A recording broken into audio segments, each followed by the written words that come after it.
Assalamualaikum. Waalaikumsalam warahmatullahi wabarakatuh. Kaifa halukunna? Bikhairin walhamdulillah. Wa kaifa haluki ya ustazah? Alhamdulillah ana bikhair. Masya Allah. Baik, sebelum kita belajar, sebelumnya kita baca doa terlebih dahulu. Mari kita membaca doa. Dimulai. Bismillahirrahmanirrahim. Raditu billahi rabbah wa bil islami dina wa bil muhammadin nabiyya wa rasulah. Rabbi shrah li sadri wa yassir li amri wahlul 'uqdatam min lisani yafqahu qawli. Allahumma inna nas'aluka ilman nafi'an wa rizqan thayyiban wa amalan mutaqabbalan.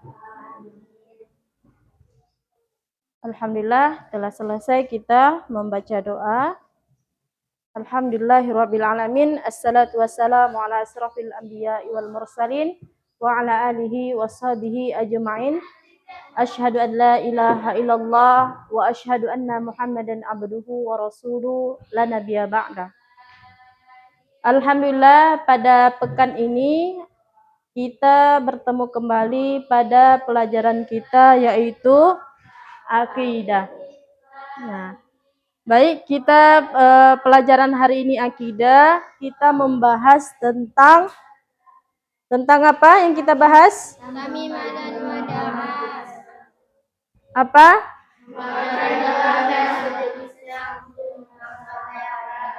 Ya, memakai gelang dan sejenisnya untuk menangkal bahaya adalah perbuatan syirik. Di antara antunna, apakah kalian tahu yang mana dimaksud dengan memakai gelang dan sejenisnya? Gelang yang mana ini? Tahu nggak? Tahu. Ada yang tahu, ada yang enggak? Ya, ada yang udah tahu dan ada yang belum tahu. Dan yang udah tahu, ya diamalkan, jangan digunakan. Kalau misalnya yang belum tahu, mari kita cari tahu. Nah, kemudian dalam memakai gelang dan sejenisnya ini untuk menangkal bahaya dan untuk menangkal bahaya adalah perbuatan syirik. Jadi memakai gelang dan sejenisnya untuk menangkal bahaya adalah perbuatan syirik, di mana memakai gelang dan sejenisnya ini masih banyak dilakukan pada masyarakat ataupun dalam kehidupan kita sehari-hari. Nah, jadi kita harus mengetahui apa saja permasalahan dalam materi kita ini. Nah, kita lihat di sini. Nah, masalahnya di sini ada 5. 5 kan? Nah, yang pertama adalah apa pengertian syirik menurut ajaran Islam? Nah, kemudian mengapa memakai gelang atau benda tertentu untuk menangkal bahaya termasuk perbuatan syirik? Yang ketiga, apa dalil yang melarang perbuatan tersebut? Yang keempat, apa contoh-contoh bentuk syirik dalam kehidupan sehari-hari? Yang terakhir, bagaimana cara seorang muslim menjaga tauhid agar terhindar dari syirik? Nah, kira-kira dari rumus masalah ini ada nggak yang sudah mengetahui apa itu syirik? Nah, apa itu syirik? Nah, yang lain? menyekutukan Allah, menduakan Allah, itu sama. Ya, itu semua jawabannya sama, tapi bahasanya yang berbeda. Baik. Kemudian dalam mempelajari materi kita tadi ada yang dinamakan tujuan dalam pembelajaran. Apa tujuannya? Setelah kita mempelajari pelajaran kita tadi sudah mengetahui larangan memakai gelang, ya kan, ataupun benang sejenisnya. Ini tujuannya? Menjelaskan makna syirik dan bahayanya dalam akidah Islam. Kemudian menyebutkan contoh perbuatan yang termasuk syirik kecil. Kemudian menjelaskan alasan mengapa memakai gelang atau benda tertentu untuk menangkal bahaya termasuk syirik. Menghindari perbuatan syirik dalam kehidupan sehari-hari. Kemudian menumbuhkan keyakinan bahwa hanya Allah yang memberi manfaat dan menolak bahaya. Nah, ini adalah tujuan kita untuk belajar ya. Untuk belajar materi kita apa tadi?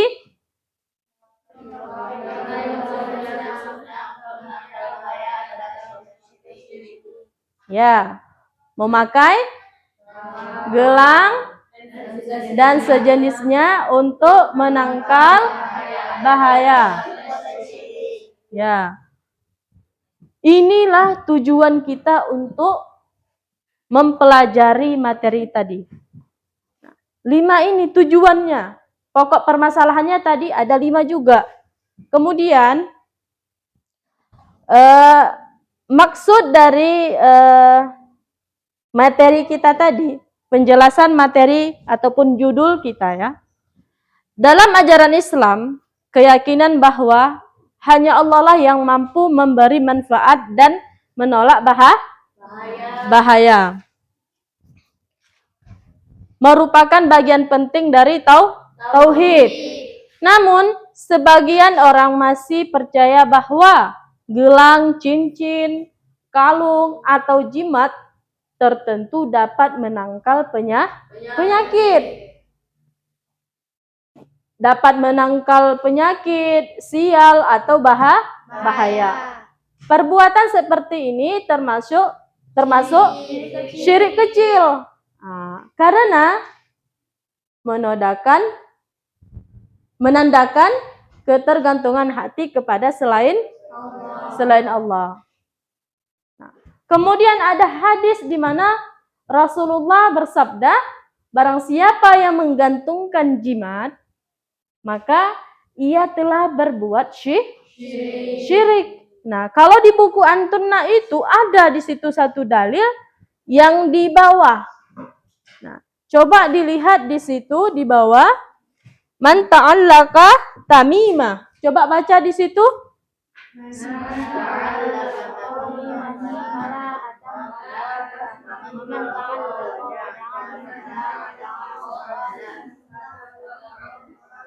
Coba baca artinya.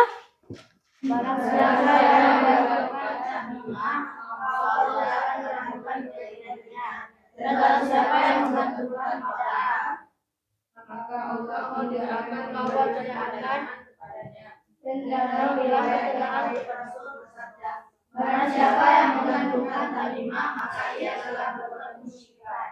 Nah, jadi di dalam hadis Rasulullah, barang siapa yang menggantungkan jimat maka ia telah berbuat syirik. Jadi yang kalian baca tadi itu dengan yang ini sama tujuannya. Sama tujuannya, cuman berbeda bunyi hadisnya. Nah, maka hadis ini adalah bahwa seseorang yang menggantungkan benda-benda tertentu dengan keyakinan bisa menolak bala atau mendatangkan keberuntungan telah melakukan tindakan syirik karena ia menisbatkan kekuatan kepada selain Allah. Bahwasanya kekuatan kekuasaan Allah itu dia pakai ataupun dia percayai kepada selain Allah. Selain Allah. Seharusnya kepercayaannya itu dia letakkan ke Allah. Keyakinannya itu hanya kepada Allah, bukan kepada selain Allah.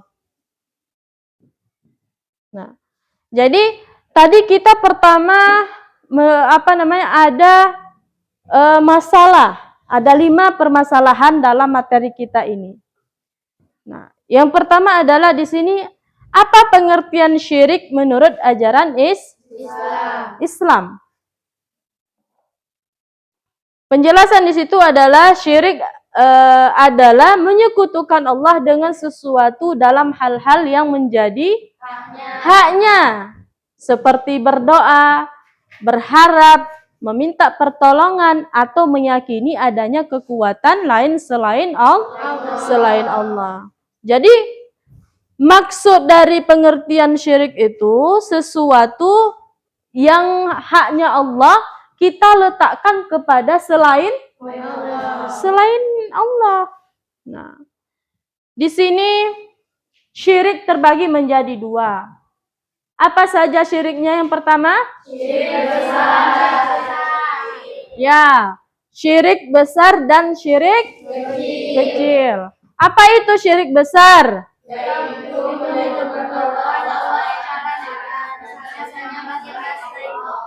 Ya, menyekutukan Allah secara nyata, misalnya menyembah selain Allah. Itu secara terang-terangan, ya, nyata. Kemudian syirik kecil.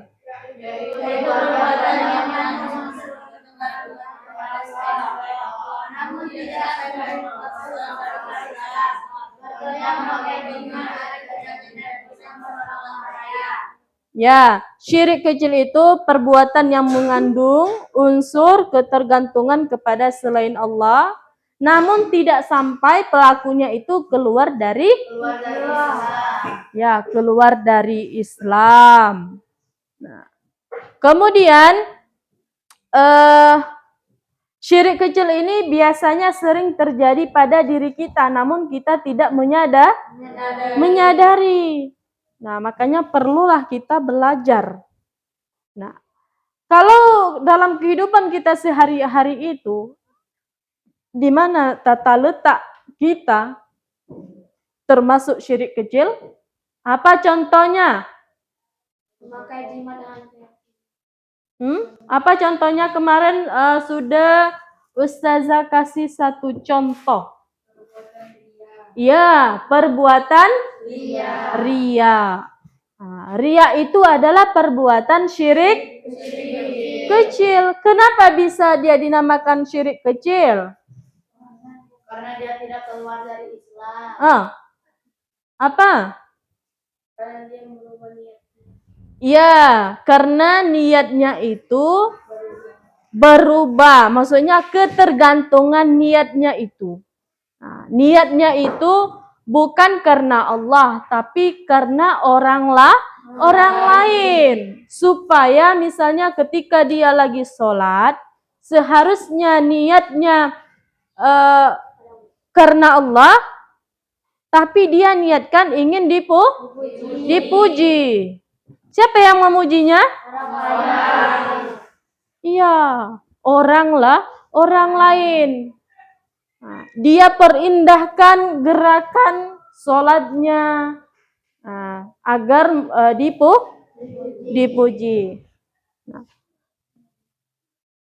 masalah yang kedua yaitu mengapa memakai gelang atau benda tertentu untuk menangkal bahaya termasuk perbuatan syirik.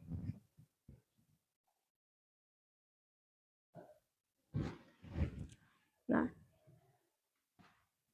karena perbuatan tersebut menunjukkan ketidakpercayaan penuh kepada kekuasaan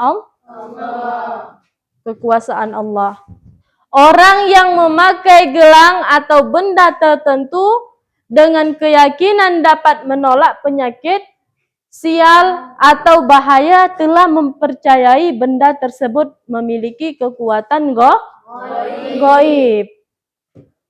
Nah, padahal tidak ada benda yang dapat memberi manfaat atau menolak mudarat kecuali dengan izin Allah. Iya, dengan izin Allah. Inilah sebabnya perbuatan itu termasuk syirik kecil. Bahkan bisa menjadi syirik besar jika seseorang meyakini benda itu berkuasa secara mutlak.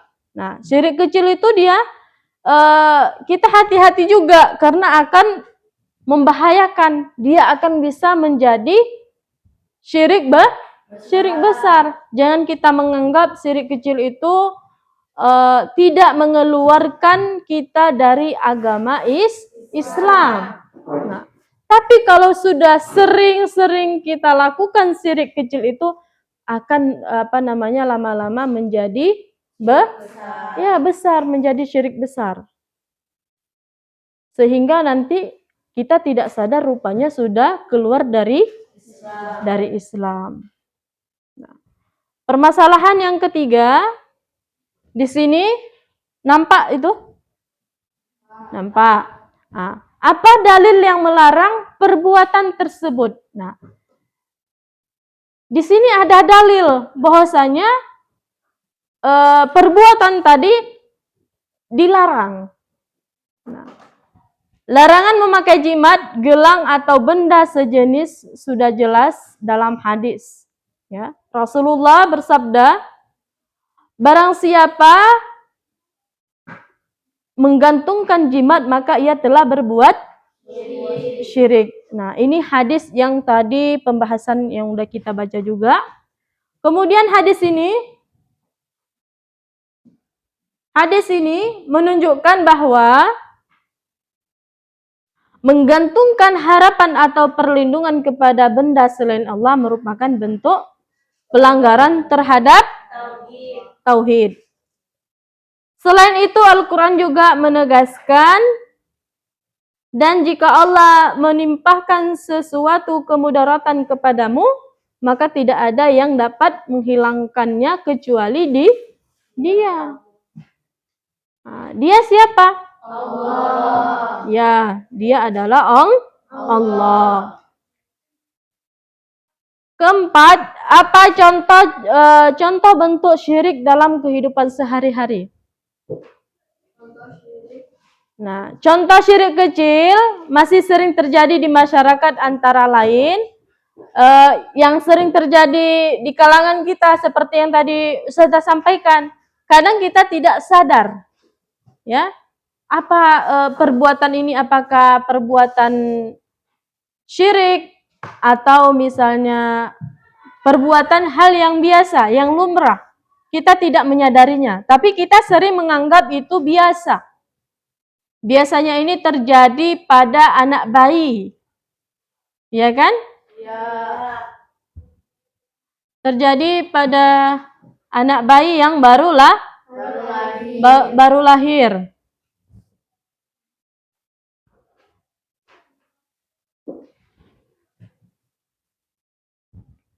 Nah, di sini sering terjadi yaitu pertama memakai gelang kesehatan atau batu aki dengan keyakinan bisa menyembuhkan penyakit. Nah, kalau pada anak bayi itu ada gelang dari benang-benang, ya kan? Dari benang. Kemudian kalau di sini untuk yang dewasa biasanya itu kan ada yang sales jualan gelang untuk kesehatan katanya kan? Hah? Ya, itu dia bermacam-macam bentuk gelangnya. Katanya untuk sesuatu kesehatan. Namun apabila kita meletakkan keyakinan kita kepada benda tersebut, maka itu termasuk perbuatan syirik. Namun apabila kita mempercayai ini adalah sebuah perantaraan, akan tetapi yang menyembuhkan kita adalah Allah, baru itu tidak termasuk syirik. Karena kita meyakini benda itu dia tidak mampu. Yang mampu menyembuhkan kita adalah Allah. Nah, benda tersebut hanya sebagai asbab. Perantaraan. Kayak seperti kita berobat ke dokter. Dokter tidak bisa menyembuhkan kita. Ya kan? Semua itu Allah yang menyembuhkan. Contohnya misalnya dokter memberi kita obat, ya kan? Obat berapa papan dikasih, kita sudah minum. Ada yang nggak sembuh, ada yang sembuh, ya kan? Nah, bukan karena obatnya, tapi Allah mengizinkan kita sembuh disebabkan minum obat tersebut. Nah. Kemudian mengalungkan jimat di bayi agar tidak diganggu makhluk gaib. Nah, ini tadi contohnya. Mengalungkan jimat pada bayi. Apa saja yang dikalungkan? Biasanya itu ada bawang putih juga termasuk, ya kan? Itu nggak boleh ya. Itu tidak boleh dilakukan. Nah, kalau misalnya ada di antara adik-adik kita, coba tanya sekali sama mama kita. Ya. Ditanya, "Mak, apa ini gunanya untuk dikasih misalnya kalung ataupun ini?" Coba ditanya. Nah, kalau misalnya tujuannya disampaikan seperti yang kita pelajari ini misalnya untuk misalnya ini untuk misalnya melindungi adik, nah, itu berarti termasuk syirik. Ya, syirik kecil. Kemudian menggunakan angka atau benda tertentu agar usaha selalu untung. Nah, angka biasanya itu ditempel di warung-warung biasanya. Tapi di sini Ustazah belum bisa mencontohkan bagaimana bentuknya karena Ustazah belum pernah melihatnya. Belum pernah melihat angka tersebut. Nah, kemudian semua contoh di atas menunjukkan ketergantungan kepada selain Allah dan menandakan lemahnya tauhid seseorang. Jadi kalau misalnya ada orang yang seperti itu masih menggunakannya berarti keimanannya itu masih kurang, masih lemah.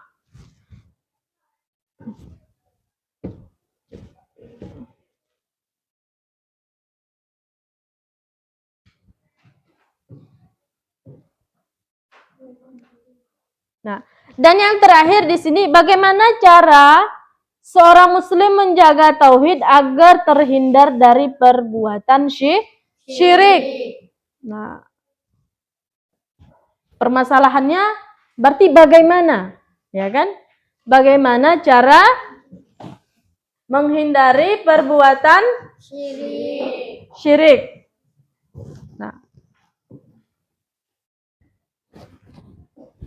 Nah, di sini ada beberapa cara dalam menjaga diri dari syirik. Yang pertama adalah memperkuat iman dan tawakal kepada Allah. Yakin bahwa hanya Allah yang hanya Allah yang melindungi. Jangan lagi percaya dengan benda-benda yang tidak bisa berbuat apa-apa. Kemudian memperbanyak membaca doa dan zikir seperti ayat kursi, al-ikhlas, al-falak, dan an-nas. Jadi ketika kita misalnya sakit, nah perbanyak baca zikir. Makanya kita di sini itu ada yang namanya zikir pagi pagi petang. Kemudian menjauhi kebiasaan mistik atau kepercayaan pada benda-benda keramat. Benda-benda keramat. Misalnya karena ada benda peninggalan, kita mempercayai benda itu bahwasanya bisa seperti apa? Misalnya ya melindungi kita, ya kan? Itu nggak boleh. Harus kita jauhi kebiasaan itu. Kemudian berarti kita harus banyak belajar ilmu tauhid agar tidak mudah terpengaruh oleh mitos dan kepercayaan yang salah. Kemudian meneladani Rasulullah yang hanya bergantung kepada Allah dalam setiap urusan.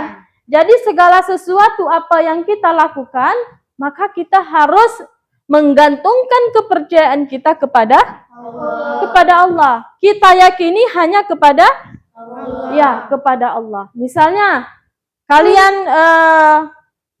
sedang menghafal.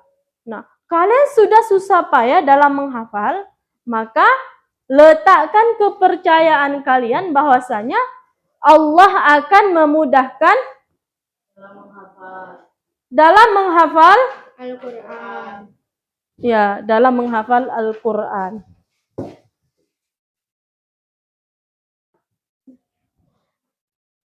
Nah, jadi kesimpulan dari pelajaran kita ini adalah memakai gelang, kalung, atau benda lain dengan keyakinan dapat menolak bahaya adalah perbuatan syirik.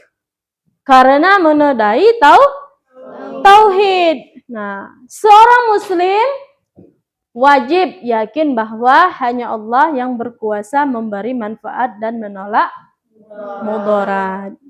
Nah, cara yang benar untuk melindungi diri adalah dengan membaca doa, zikir, dan bertawakal kepada Allah. Bukan dengan benda-benda yang tidak memiliki kekuatan apapun.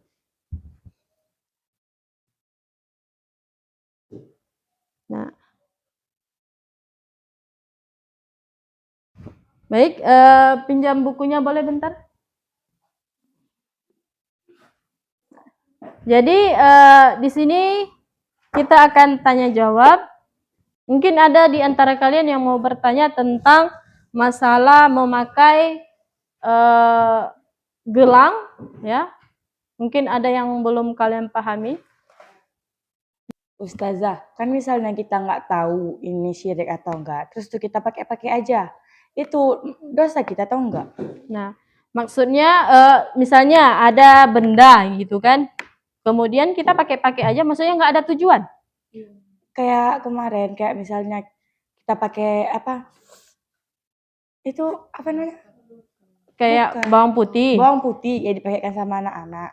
Terus tuh kayak menjaga kayak gitu, Ustazah. Itu tuh masuk perbuatan syirik. Maksudnya ya kan? Yang nanti nggak tahu itu maksudnya niatnya memang nanti udah tahu niatnya untuk menangkal, misalnya biar nggak diganggu setan atau apa. Misalnya nanti udah tahu. Tapi atau misalnya nanti memang nggak tahu sama sekali, cuma make aja. Oh, mau memakai itu biar menjaga, tapi nggak tahu itu kalau syirik. Maksudnya berarti anti niatnya mau berlindung ya, kayak gitu ya. Tapi kemudian anti nggak tahu kalau itu perbuatan syirik. Iya. Sesungguhnya kalau kita tidak mengetahui, Allah Maha mengampuni. Namun ketika kita sudah mengetahui, maka kita harus hindari. Nah, kalau kita misalnya sudah mengetahui hukumnya itu termasuk perbuatan syirik, kita lakukan lagi, maka itu kita sudah melakukan syirik kecil. Nah, paham kan? Aura. Nah, ada lagi pertanyaannya? Apa pertanyaannya? Kalau misalnya kita kan udah terlanjur memakai itu, misalnya kita menegur dia kayak dia itu berdosa, Ustazah. Kayak mana, ulang kembali? Misalnya Ustazah, dia ini memakai kayak misalnya gelang-gelang itu, terus misalnya kita ini udah tahu hukumnya, terus kita menegur dia itu kan nanti nggak tahu berdosa dia tuh, Ustazah, apa enggak?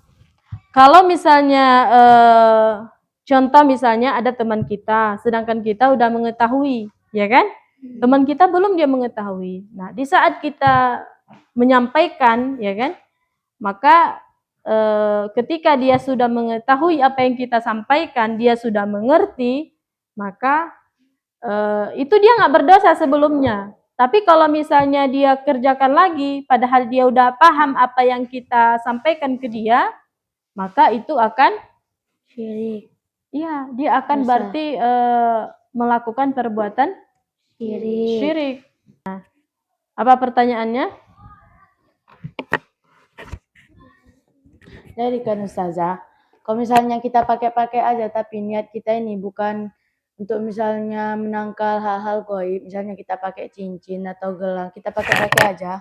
Tapi enggak ada misalnya niat kita nih mau untuk misalnya menjauhi dari hal-hal goib. Jadi niat kita ini misalnya untuk aja keluar-keluar untuk bermain kita pakai. Gak apa-apa itu saja. Tapi kita tahu kalau misalnya benda itu Syirik. enggak, benda itu misalnya ibaratkan sudah menjadi kepercayaan. Kepercayaan misalnya kayak benda keramat tadi. Apa kita sudah mengetahui kalau benda itu sebenarnya ada sesuatu? Atau hanya dia cincin biasa? Itu cincin biasa. Jadi kita pakai tuh untuk misalnya kita mau bergaya keluar. Nah, apa itu? Kita pakai. Kalau hanya benda ataupun gelang yang biasa, itu tidak membuat kita masuk dalam perkara syirik kecil. Yang dinamakan masuk dalam syirik kecil itu yang pertama benda tersebut sudah kita ibaratkan campurkan di situ, sudah ada mantra-mantra, sudah ada bacaan-bacaan khusus. Kemudian benda tersebut sudah dipercayai. Sudah dipercayai maksudnya di situ mungkin di antara keluarga kita sudah meletakkan kepercayaan bahwasanya benda tersebut bisa melindungi kita dari bahaya. Nah, maka itu nggak boleh kita pakai. Walaupun niat kita tadi itu hanya memakainya untuk misalnya hanya untuk bermain-main. Nah, jadi apa namanya? Jangan kita apa namanya tuh menganggap sepele ya, karena misalnya karena ada misalnya tadi cincin atau kalung atau sejenisnya tadi, padahal karena dia cantik kita pakai, tapi padahal cincin atau kalung itu sudah menjadi sebuah kepercayaan di dalam keluarga untuk melindungi, itu nggak boleh dipakai. Kecuali cincin yang kita beli biasa di pasar, ya kan? Belum ada campuran-campuran ataupun misalnya belum ada ya turun-menurun lah ya. Apa namanya tuh? Benda keramat tadi ya, yang dapat ya benda peninggalan keluarga biasanya leluhur. Ini tolong pakaikan nanti ke anak-anak sampai 7 keturunan. Ya, itu nggak boleh. Ya. Berakhir sampai di sini ya. Terima kasih sudah bertanya. Kemudian kita tutup dengan membaca doa kafaratul majelis. Subhanakallahumma wa bihamdika asyhadu an la ilaha illa anta astaghfiruka wa atubu ilaik. Ya, assalamualaikum warahmatullahi wabarakatuh. Waalaikumsalam warahmatullahi wabarakatuh. Barakallahu fiik, jazakillahu khairan ya ustazah. Barakallahu fikunna.